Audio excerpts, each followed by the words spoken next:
PodCastle, episode 931 for Tuesday the 17th of February 2026. Birds of Fortune by Kelsey Hutton, read by Christiana, Ellis and produced by Valdes. Rated G.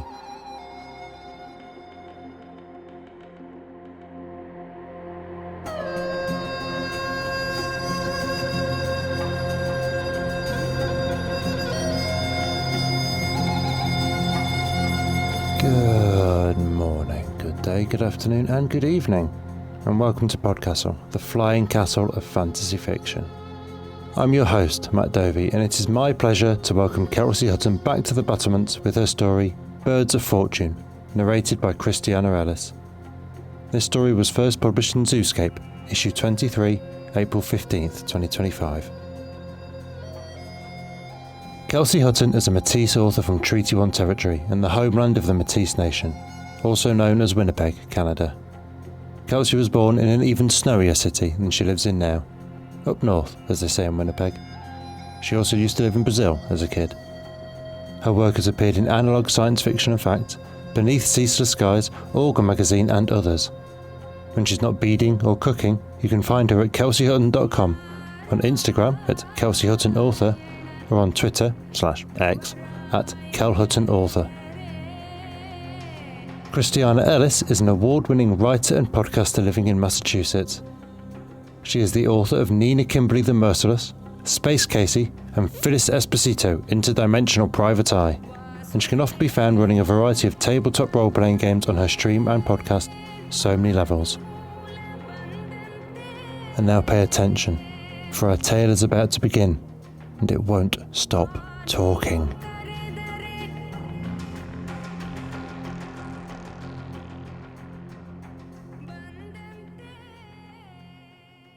Birds of Fortune by Kelsey Hutton, read by Christiana Ellis. Water droplets still glistened on each of the griffin's feathers, catching light on dark brown wings and tossing it about like they were old friends. Each stroke of the wing beat back gusts of air forceful enough to talk their way into any closed-door affair. Enough crows had been caught in their turbulence to know to stay away, although a few young'uns liked to surf the griffin's currents on a particularly daring day. Wind whistled a jaunty tune as it streamed by, while the sun nestled deep into the griffin's satiny lion haunches. She kept her powerful back legs pulled in tight for better aerodynamics, but let her long, tufted tail swish about. Lady Griffith didn't hold back. It felt deliciously good to pump her wings, as wide across as a 10-year-old ash tree, its sapling days long gone, and luxuriate in the smell of a fresh kill, meaty and tangy, like all good tropical fowl, still hooked in her beak. A clear runway of sky, a few picturesque snow-topped mountains in the distance, her eaglet safe in his nest atop the spear-like Douglas fir just over the next ridge. What else could a griffin want? It had been a long incubation period with the eggs, over a month, even with nest exchanges, allowing Sir Griffith to occasionally take his turn perching on 2 agate eggs the size of good-sized gourds. Her powerful front talons still craved something to crush in their grip. One would think the fluffy ball of orange feathers currently in her powerful clutch would be a good contender. Its parents had made an excellent meal a few days before, hot and smoky like a well-charred flamingo, the meat still warm after a long flight home. Although their long tail plumage was a little annoying to eat around. More than a few feathers had gotten caught in her throat, and she'd coughed up flame-colored pellets for hours.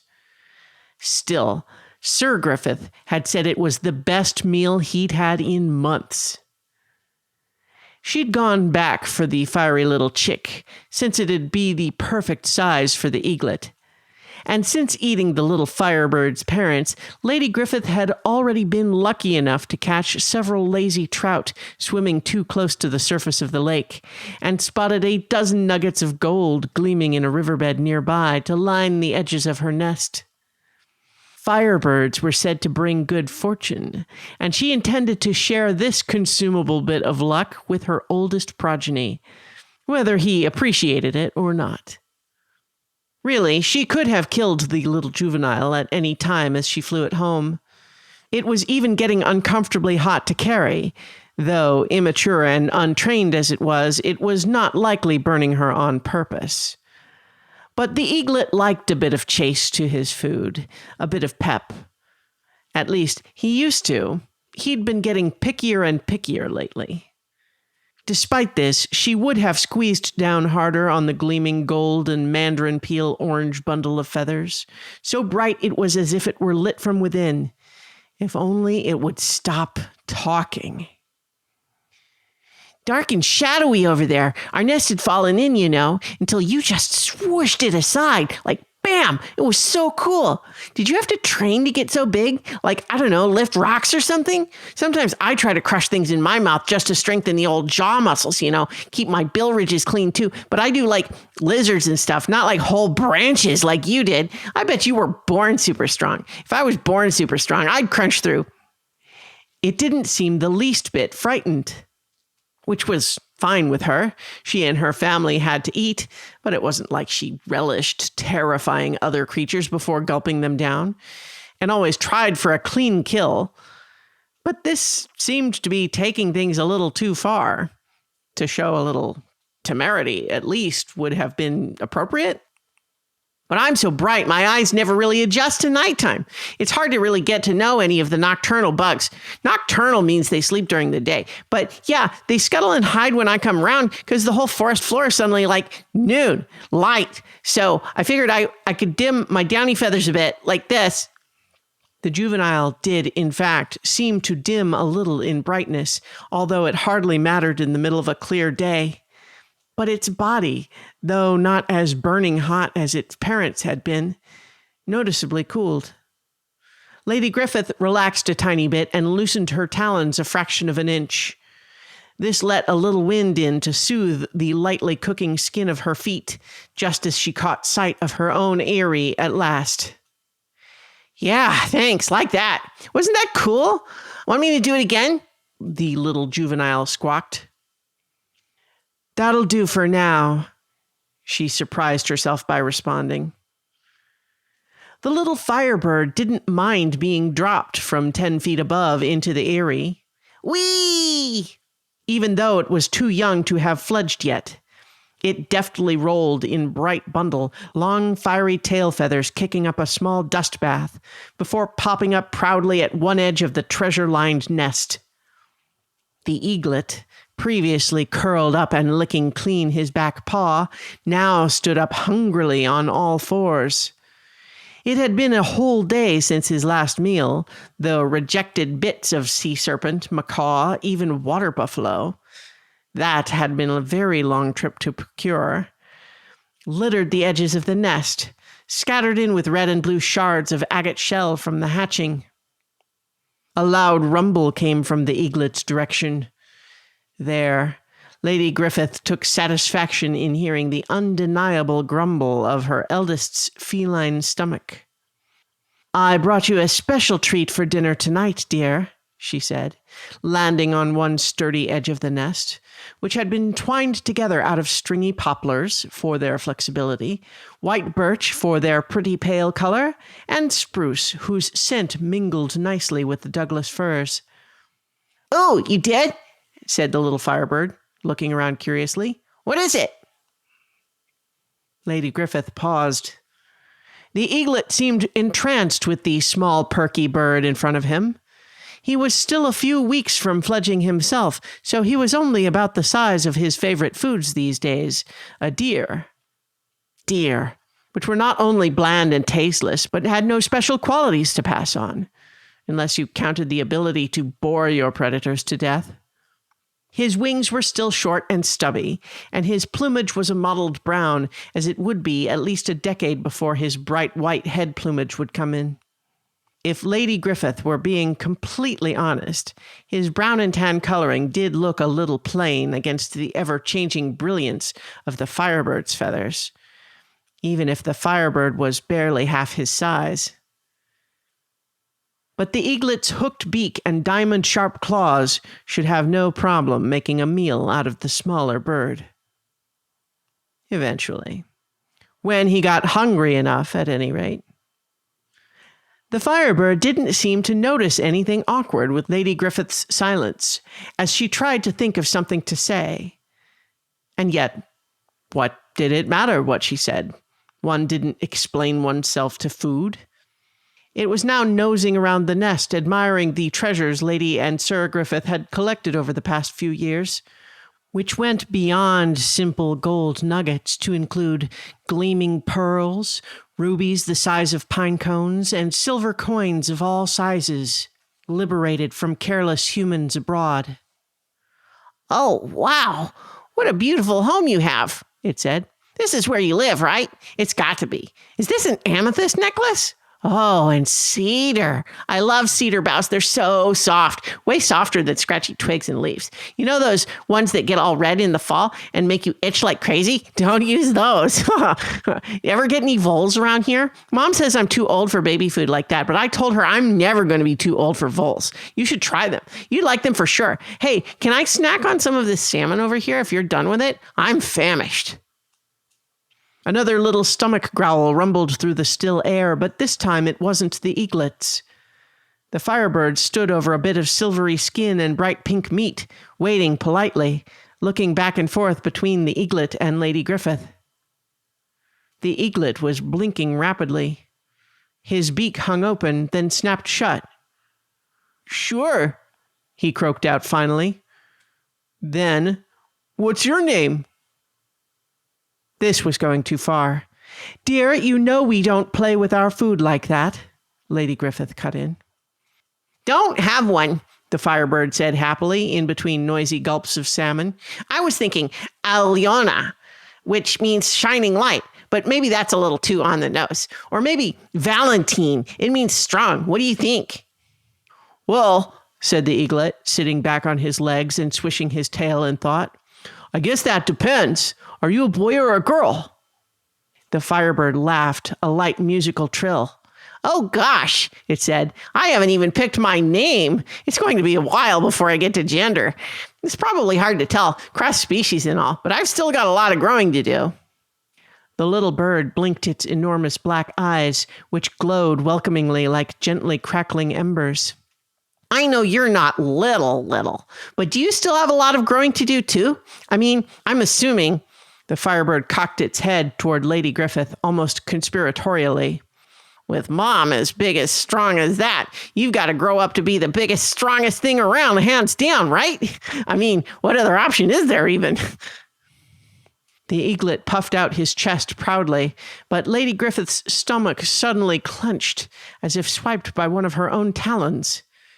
She couldn't help but glance at the biggest pile of agate shell pieces, their second-laid egg, still kept carefully to one side of the nest.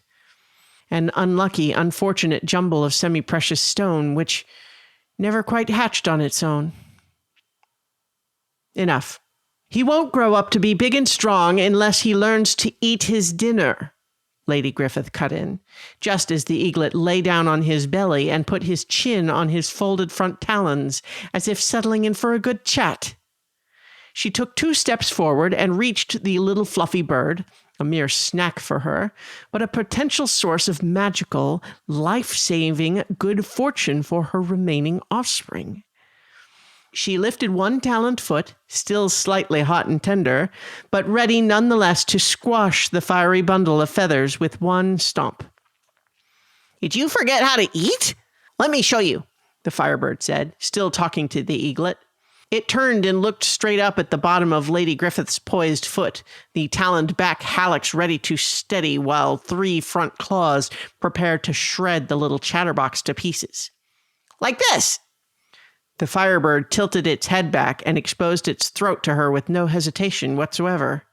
It opened its short golden beak, its cute little gullet begging for food. "Cack, cack, cack!" it called out, a high-pitched guttural squeak. Then it closed its beak and turned back to the eaglet again. "See? Like that, you see? Cack, cack, cack!" The eaglet was far past needing Lady Griffith to beak-feed him his food, one torn morsel at a time. But he laughed. His first real laugh ever. And in doing so, opened his beak to the sky. "That's it," said the little Firebird. "You've got it." Lady Griffith put her foot down gently.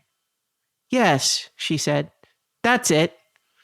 Now, both of you, can you caw like that at the same time?" The eaglet looked at her quickly, a little thrown off by her using such a gentle tone with the food. But he went along with it. Both the nestlings, her slightly fuzzy, picky eater eaglet, who had maybe missed having a nestmate more than she realized, and the brilliant tangle of light and warmth in front of her, cacked at her in unison. What started as a food call quickly turned into giggles, but not before she quickly nipped a stray shred of leftover rainbow eel into both their beaks. "Mm-hmm," said the little Firebird, its head fringe popping up in excitement. "Was that the special meal you brought us? It was so good, fishy and kind of sweet, and the scales just add the right crunch." The eaglet looked expectantly at Lady Griffith, flapping his wings with an eagerness that had nothing to do with days-old eel. The Firebird's light glinted handsomely off the eaglet's dark feathers, while a gentle warmth settled over the eyrie. At the same time, a steady breeze swung to life. The great fir that was their home swayed contentedly in place, like human lovers dancing. Lady Griffith hadn't even noticed, but the clear blue sky was now deepening into a velvety dusk. Very far off, too far for the nestlings to hear, Sir Griffith piped a call to let them know he was on his way home. And even lower, a faint purr.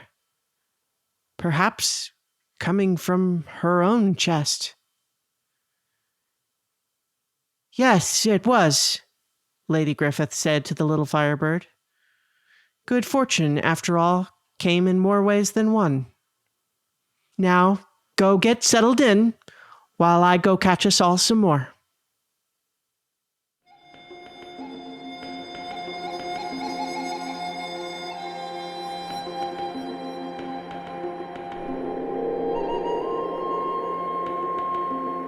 And welcome back. That was Birds of Fortune by Kelsey Hutton, and as mentioned up top, it's not her first rodeo here. Our rodeos are on dragons, obviously. She first appeared in our Indigenous Magic special with episode 761, The Bone Pickers. Then, at the start of 2024, there was a two-part story, Your Great Mother Across the Salt Sea, split across episodes 822 and 823. She's also got two stories at Escape Pod, 998 and 1011, and one at Cast of Wonders, 578. All of these stories, of course, are linked from her author page on our website, which you can find either on the post for this story, or just by searching her name on our site, where you'll also get a link out to her website, kelseyhutton.com, with yet more. Of all the many topics I've discussed in these outros, and all the personal unpacking and unloading I've done in front of you all, I don't know as I've ever spoken about being a step-parent. Or, as the incredibly cheesy bumper stickers will put it, a parent that stepped up, hoorah, etc, etc. And honestly, I don't know as I have any special insight after 18 years of it, because it's just too big a topic for me and I don't even know where to start. I mean, it's not like it's even a choice you make becoming a step-parent, because of course you're going to parent this small child that needs it. Who wouldn't? I mean, I suppose the calculus might be slightly different when you're a griffin with a hungry mouth to feed, but child cannibalism is even less of an option, personally speaking. Every step-parent situation is different, with its own dynamics and politics and challenges. I think the age of the kid in question is a huge factor. Becoming a step-parent to a teen always seems to be the most difficult, as they're at an age where they're trying to rebel against the parental structure in order to define themselves as an individual, so adding another parent into the mix is unhelpful. They also need you less, or at least they believe they do, so the bond can't be forged in dependency. I know it took my wife a good decade or so, until she was in her 20s, to get over all that, and in the end we're still dealing with the grief of her stepfather, now 9 years later. On the other hand, I had it a little easier with Alicia, who was only 7 when I met her. I mean, I was also only 23, so I had no idea what I was doing, but hey, I'm now 41 and still have no idea what I'm doing as a parent, even with 2 more. So it turns out that was less of a disadvantage than you might expect. I wasn't always perfect.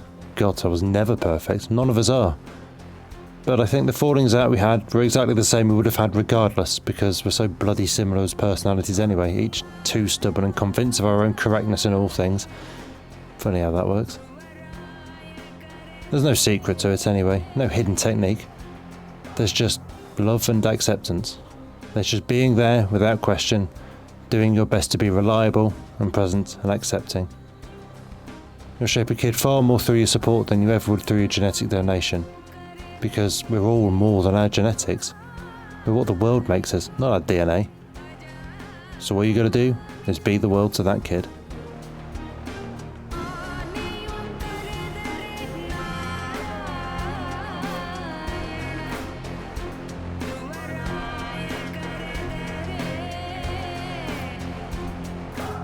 That was our show for this week.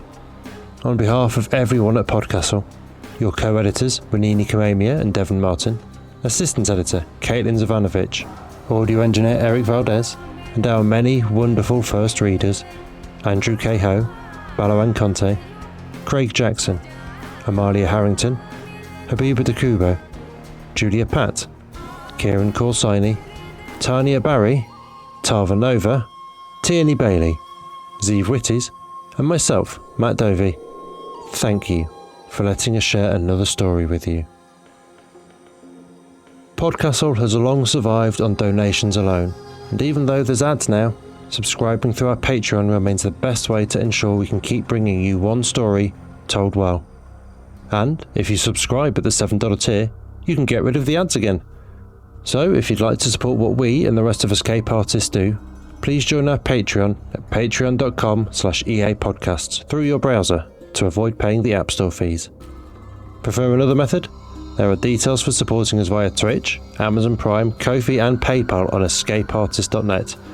Or you can reach out directly by email at donations@escapeartist.net with any questions and someone will get back to you.